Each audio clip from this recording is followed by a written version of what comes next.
LIC முதலீடு மற்றும் காப்பீடு தொடர்பான அனைத்து சந்தேகம் மற்றும் விவரங்களுக்கு 8973775326 எண்ணை அணுகவும்.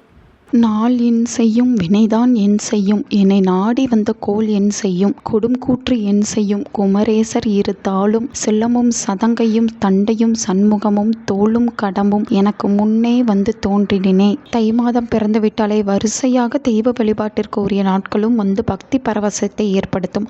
அந்த வரிசையில் 1/2/2026 ஞாயிற்றுக்கிழமை அன்று முருகருக்கு மிகவும் சிறப்பான தைப்பூச திருநாள் வரவிருக்கிறது.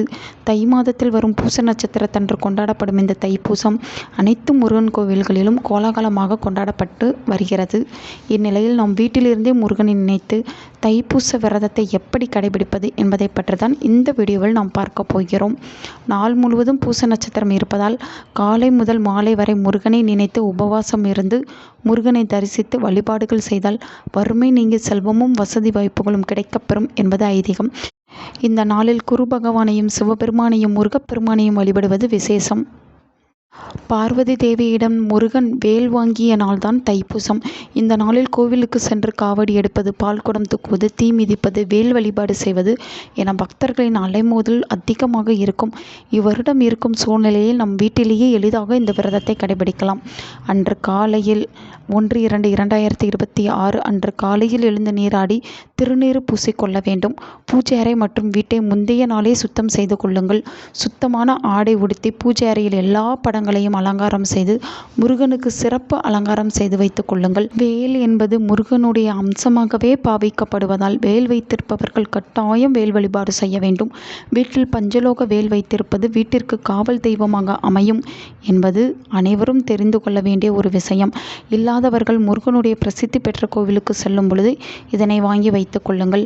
வேல் வைத்திருப்பவர்கள் அதனை கங்கை நீர் இருந்தால் கங்கை நீரால் அபிஷேகம் செய்து கொள்ளலாம் அல்லது சாதாரண தண்ணீரால் அபிஷேகம் செய்து கொண்டு பின்னர் காய்ச்சப்பட்ட சுத்தமான பசும்பால் கொண்டு அபிஷேகம் செய்ய வேண்டும். அதன் பின் பன்னீர் கொண்டு சுத்தம் செய்துவிட்டு செம்பு, பித்தளை அல்லது வெள்ளி கிண்ணத்தில் ஏதாவது ஒன்றில் பச்சரிசியை பரப்பி அதில் மலர்களை அலங்காரம் செய்து நடுவில் இந்த வேலை சொருகி வையுங்கள். வேலிற்கும் மஞ்சள் குங்குமம் 2 புறமும் இட்டுக்கொள்ள வேண்டும். பின்னர் முருகனுக்கு பிடித்த நெய்வேத்தியங்கள் படைத்து தீபதூப ஆராதனைகள் காண்பித்து வழிபாட்டை நிறைவு செய்ய வேண்டும். அன்றைய நாள் முழுவதும் ஓம் சரவண பவ, ஓம் சரவண பவ என்று உங்களால் எத்தனை முறை உச்சரிக்க முடியுமோ உச்சரித்து கொண்டே இருக்க வேண்டும். அதுவும் தைப்பூசம் இந்த வருடம் ஞாயிற்றுக்கிழமை என்பதால் அனைவரும் வீட்டிலேயே இருப்பீர்கள். எனவே அன்றைய நாள் முழுவதுமே முருகனுக்காக ஒப்படையுங்கள். முருகனை நினைத்தே, முருகனது பாடல்களை, முருகனது துதிகளை நினைத்தே உங்களுடைய வாயில் சொல்லிக்கொண்டே இருங்கள். அந்த முருகன் உங்களுடனே இருப்பார். முருகனுடைய பக்தி பாடல்களை பாடி பூஜையை செய்யலாம்.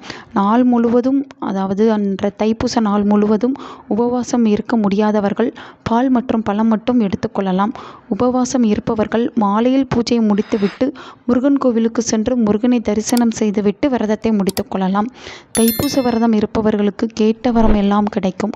ஆரோக்கியமான உடல்நிலை உண்டாகும். நினைத்த காரியங்கள் கைகூடும். தைப்பூச திருநாள் அன்று நல்ல காரியங்கள் எதுவாகினும் நீங்கள் துவங்கினால் அது சிறப்பான பலனை தரும். நல்லதே நடக்கும். உங்கள் நண்பர்களுக்கும் உங்கள் உறவினர்களுக்கும் இந்த வீடியோவை ஷேர் பண்ணுங்க.